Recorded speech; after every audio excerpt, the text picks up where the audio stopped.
ಇನ್ನು ಇದೇ ವಿಚಾರಕ್ಕೆ ಸಂಬಂಧಪಟ್ಟಂತೆ ಈಗಾಗಲೇ ಕಾಂಗ್ರೆಸ್ ಮುಖಂಡರುಗಳು ಇದನ್ನ ಸಮರ್ಥನೆಗೆ ಹೇಳಿದ್ದಾರೆ. ಅಂದ್ರೆ ಈಗ ಇಡಿ ಏನು ದಾಳಿ ಮಾಡ್ತಾ ಇದೆ ಇದು ದುರುದ್ದೇಶಪೂರಿತ ಅನ್ನುವಂಥದ್ರ ಬಗ್ಗೆ ಹೇಳ್ತಾ ಹೋಗ್ತಾರೆ. ಈಗ ಇಡಿ ಬಗ್ಗೆ ಸಂತೋಷ್ ಲಾಡ್ ಕೂಡ ಮಾತಾಡಿದ್ದಾರೆ. ಇಡಿಯಲ್ಲಿ ಸಿಲುಕಿರೋರು ಬಿಜೆಪಿಯಲ್ಲಿದ್ದಾರೆ. 11 ವರ್ಷದಲ್ಲಿ ಏನೇನಾಗಿದೆ ಅನ್ನೋದನ್ನ ಪ್ರಶ್ನೆ ಮಾಡಬೇಕಲ್ವಾ. ಇಡಿಯಲ್ಲಿ ಸಿಲುಕಿರೋರು ಬಿಜೆಪಿಯಲ್ಲೂ ಕೂಡ ಇದ್ದಾರೆ ಅನ್ನುವಂಥ ಒಂದು ಮಾತುಗಳನ್ನ ಹೇಳ್ತಾ ಅಜಿತ್ ಪವಾರ್ ಸಾಹೇಬರು ಎಲ್ಲಿದ್ದಾರೆ? ಈಗ ಅವ್ರ ಹತ್ರ ಒಂದು ವಾಷಿಂಗ್ ಮಷೀನ್ ಇದೆ ಬಿಜೆಪಿಯವರ ಹತ್ರ. ಅದ್ರ ಒಳಗಡೆ ಹೋಗಿ ಬಂದ್ರೆ ಸಾಕು ಎಲ್ಲರೂ ಕ್ಲೀನ್ ಆಗಿಬಿಡ್ತಾರೆ, 24 ಕ್ಯಾರೆಟ್ ಗೋಲ್ಡ್ ಆಗಿ ಬಿಡ್ತಾರೆ ಅಂತ ಹೇಳಿ ಸಂತೋಷ್ ಲಾಡ್ ಕಿಡಿಕಾರ್ತಾರೆ. ಸೊ ಹಾಗಾದ್ರೆ ಭಾರತದಲ್ಲಿ ಏನು ಬಿಜೆಪಿಯಲ್ಲಿ ಭ್ರಷ್ಟಾಚಾರಿಗಳೇ ಇಲ್ವಾ, ಬೇರೆಯವರೆಲ್ಲ ಭ್ರಷ್ಟಾಚಾರಿಗಳ ಅಂತ ಕಿಡಿಕಾರ್ತಾರೆ.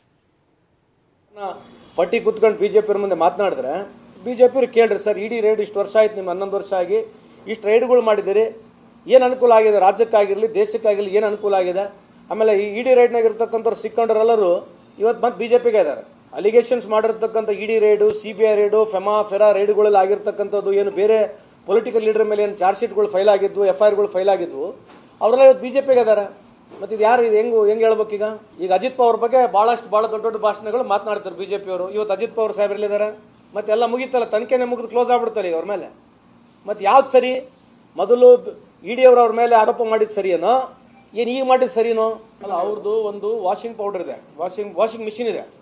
ಸೊ ಯಾರು ಎಷ್ಟೇ ಏನೇ ಇದ್ರು ಕೂಡ ಆರೋಪಿಗಳಿದ್ರೆ ಆ ವಾಷಿಂಗ್ ಮಿಷಿನಲ್ಲಿ ಹೋಗ್ಬಿಟ್ರೆ ಕಂಪ್ಲೀಟ್ ಆ ವಾಷಿಂಗ್ ಮಿಷಿನ್ ತೊಳೆದು ಪ್ಯೂರ್ ಆಗ್ಬಿಟ್ಟು 24 ಕ್ಯಾರೆಟ್ ಗೋಲ್ಡ್ ಆಗ್ಬಿಡ್ತಾರಲ್ಲ ಹೋಗ್ಬಿಟ್ರೆ, ಬಿಜೆಪಿಗೆ ಹೋಗ್ಬಿಟ್ಟು 24 ಕ್ಯಾರೆಟ್ ಗೋಲ್ಡ್. ಸೊ ಈಗ ಭಾರತ ದೇಶದಲ್ಲಿ ಬಿಜೆಪಿ ಇರ್ತಕ್ಕಂಥವ್ರು ಯಾರು ಕರಪ್ಟ್ ಇಲ್ಲ, ಯಾರು ₹1 ಎಲ್ಲಿ ಏನೂ ಆಸ್ಪದನೇ ಇಲ್ಲ. ಆ ಥರ ಇರ್ತಕ್ಕಂಥ ಬಿಜೆಪಿ ರೂಲ್ಡ್ ಸ್ಟೇಟ್ಗಳಿಗೆ ಸದ್ಯದಲ್ಲಿ. ಆಮೇಲೆ ಕರಪ್ಷನ್ ರೇಟ್ ಇಡೀ ಭಾರತ ದೇಶ ನೋಡಿದ್ರೆ ನಾವು ರ್ಯಾಂಕಿಂಗ್ ಅಲ್ಲಿ ನಂಬರ್ 1 ರ್ಯಾಂಕಿಂಗ್ ಇದೀವಿ. ಎಸ್, ಬರೀ ಸಚಿವ ಸಂತೋಷ್ ಲಾಡ್ ಅಷ್ಟೇ ಅಲ್ಲ, AICC ಅಧ್ಯಕ್ಷ ಮಲ್ಲಿಕಾರ್ಜುನ್ ಖರ್ಗೆ ಅವರು ಕೂಡ ಅದೇ ಆಕ್ಷೇಪವನ್ನ ಮಾಡ್ತಾ ಇದ್ದಾರೆ. ಇದು ರಾಜಕೀಯ ಪಿತೂರಿ, ರಾಜಕೀಯ ಪ್ರೇರಿತವಾದಂತಹ ದಾಳಿ ಅಂತಿದ್ದಾರೆ. ಹಾಗಾದ್ರೆ ಖರ್ಗೆ ಅವ್ರಿಗೆ ಏನು ಹೇಳಿದ್ದಾರೆ ಬನ್ನಿ ಕೇಳೋಣ.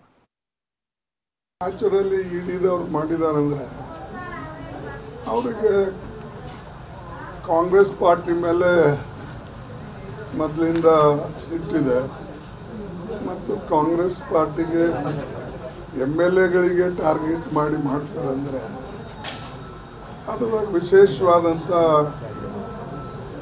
ಅವರು ನಮ್ಮ ಪಕ್ಷವನ್ನು ಒಡೆಯೋದಕ್ಕೆ ಒಂದು ಸಂಚು ಮಾಡ್ತಾ ಇದ್ದಾರೆ. ಎಲೆಕ್ಷನ್ದಲ್ಲಿ ಆದಂಥ ಘಟನೆ ಹೀಗೆ ತೆಗೆದು ಅದನ್ನು ಹರಾಸ್ಮೆಂಟ್ ಮಾಡ್ತಕ್ಕಂಥದ್ದು ಮಾಡಿದರೆ ಇದು ಸರಿಯಲ್ಲ. ನೀವು ಎಲೆಕ್ಷನ್ದಲ್ಲೇ ಇದನ್ನು ಘಟನೆ ಮಾಡಬೇಕಾಗಿದ್ದು ತಗೊಳ್ಬೇಕಾಗಿತ್ತು. ಆದರೆ 1 ವರ್ಷದ ನಂತರ, 1.5 ವರ್ಷದ ನಂತರ ಇವೆಲ್ಲ ತೆಗಿತಕ್ಕಂಥದ್ದಂದರೆ ಇಲ್ಲಿರ್ತಕ್ಕಂಥ MLAಗಳಿಗೆ ಅಥವಾ ಇಲ್ಲಿರ್ತಂಥ ಪಾರ್ಟಿ ಒಂದು ಶಾಸಕರಿಗೆ ಡಿವೈಡ್ ಮಾಡಬೇಕು ಅಂತಕ್ಕಂಥ ಅವ್ರ ಪ್ರಯತ್ನ ನಡೆದಿದೆ. ಅದಕ್ಕೆ ನೋಡೋಣ ಈಗ ಯಾವ ರೀತಿಯಾಗಿ ಅದನ್ನು ಇಡಿದವರು ತಿರುವು ಕೊಡ್ತಾರೋ ಅಥವಾ ಯಾವ ರೀತಿಯಾಗಿ ಅವರು ಇದು ಕೇಸ್ ಮಾಡ್ತಾರೋ ಅದ್ರ ಮೇಲೆ ಡಿಪೆಂಡ್ ಇದೆ. ಅದನ್ನು ನಾನು ಕೂಡ ಅವ್ರಿಗೆ ಫೋನ್ ಮಾಡಿ ತಿಳ್ಕೊಂಡು ಅಥವಾ ಚೀಫ್ ಮಿನಿಸ್ಟರ್ ಫೋನ್ ಮಾಡಿ ತಿಳ್ಕೊಂಡು ಇದನ್ನು ನೋಡೋಣ ಮುಂದೆ.